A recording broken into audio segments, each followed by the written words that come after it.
here's the other one that came out yesterday.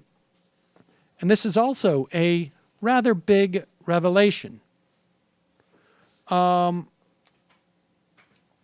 I have it right here. So Washington Post reports yesterday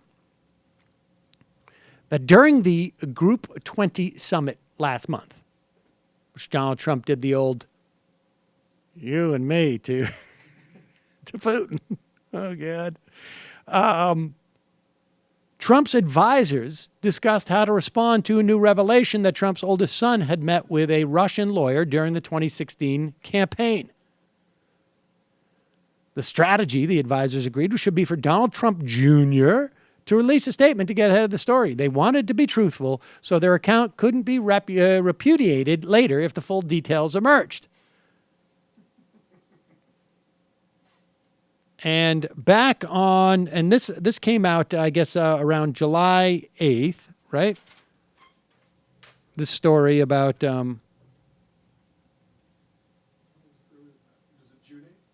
Was it June 8th? No, it was in July, right? Wasn't the G20 in July? Yeah. G20 was definitely in July. So how is it? Is this this must be from July 12th? Okay. So he flies back on July 8th, right?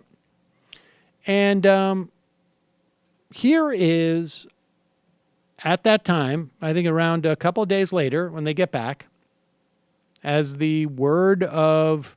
as Trump Jr.'s statement comes out, here is Jay Sekulow, the famous proprietor of a nonprofit which apparently many members of his family, I don't want to say profited from, but extracted wealth from. Yeah, a non-profit. A organization set up to help losers that you extract money for your family from. What part of this are you not understanding?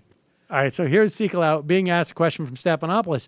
It's not possible that the president was involved in any part of this statement, is it, Jay?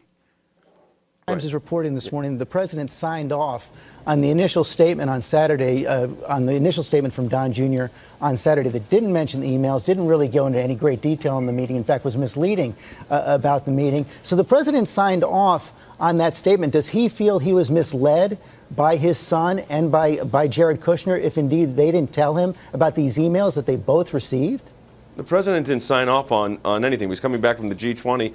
The statement that was released on Saturday was released by Donald Trump Jr., and I'm sure in consultation with his lawyers. The president wasn't involved in that. Well, the New York Times says that he was involved in it, that several people on the plane were involved in it as well. So you're disputing That's incorrect. That account from the New York Times. Yes.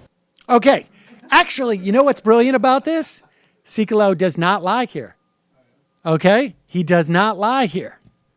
Because the story is not that Donald Trump signed off. He didn't sign off on anything. And he wasn't involved in the releasing of it, the actual releasing of it. He doesn't sit there and release things. I'll send the email, guys. Don't worry, I got it. We know exactly what we're doing. According to the Washington Post, flying home from Germany on July 8th, we want to keep that up there because I want you to listen to this again to see how he parses. On July 8th, Trump personally dictated a statement in which Trump Jr. said that he and the Russian lawyer had, quote, primarily discussed a program about the adoption of Russian children when they met in June of 2016. This is according to multiple people with knowledge of the deliberations. The statement issued to the New York Times, as it prepared in an article, emphasized that the subject of the meeting was not a campaign issue at the time. Those claims, of course, were later shown to be misleading. In fact, so listen carefully to what Sekulow says here. All right? Does he sign off on it? He doesn't need to sign off on it. He would never sign off on it. He wrote it. They both received? The president didn't sign off on anything. He was coming back from the G20.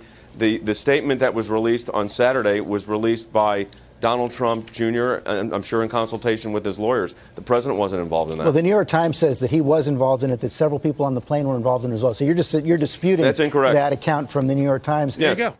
He was not involved in the releasing. He didn't sign off on anything. Didn't sign off on that.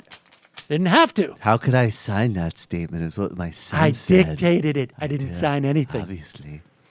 Now, of course, there's a problem here, right? Bunch of people didn't go to Wharton. If Robert Mueller is investigating the Trump administration's or the Trump campaign's involvement with potential Russian operatives, and Donald Trump releases a statement that is a lie, which ultimately turned out to be a lie, that could be perceived as a pattern of obstruction. So Trump's got that going for him. And let's play that game again. Who leaked that information? I can't even keep track of who might have been on the plane at that point, to be honest with you. All right, this was mid-July, so Reince was still around. So wasn't Sean. So wasn't Sean. But was he? Did he? I think it was from that Reince. My sense is that stuff that is embarrassing or undermining on that level probably does come from the Reince, Sean Oh, Spicer yeah, and these guys are now access. fired. And they're just Yeah. called up. Oh, incidentally, wanted to let you Yeah. know. I hope Robert Mueller doesn't come in and ask me to testify. Oh, Yeah, exactly. You know what I'd really hate would be to disrupt the president's agenda by, I don't know, talking to an independent counsel about how he's a mentally ill, Do you think- organized crime figure, and I can put him in jail because he made me kill a fly. now Best story, by the on way. one Did hand, you hear? you know, You saw that Jeff, one, right? What's that? Yes, Supposedly, yes. yeah. Oh, it's great. Now, Reince, Jeff come on. Flake, we're going to talk about this a little bit tomorrow, but Jeff Flake has come out with the Republican Party deluding itself about, but he's also, Jeff Flake, a big Koch brothers thing. So contemplate this. Reince Priebus, also big Koch brother, came from the AFP, if I'm not mistaken. On one hand, he's got Charles or David on the phone or whatever, his assistant. On the other hand, he's like, okay, and calling the Washington Post, right? I mean, that's what's going on here. They're all just thinking, how are we going to set up Pence for 2020? So there it is. I would anticipate a couple of more days. Maybe they're going to drib and drab it out. I got to think Reince and Sean have a couple of more little tidbits that they want us to know about. We didn't even get to Eric's inability to stop watching porn on his fucking iPhone in the gonna West say, Wing. like- Yeah, like they this is like like- from everything from like Right. serious constitutional problems to just basic, bizarre, Yeah. dysfunctional human Is that behavior. a true detail, Eric? watching porn I on don't his know iPhone? from you're saying it. I'm not. Hi, folks. Sam Seder here. We still need your help on our Patreon page. YouTube ads have come back, but not nearly as much as we had before. So if you can help us out, any little bit helps. Head over to our Patreon page right at this URL, and you'll help us keep helping you by making videos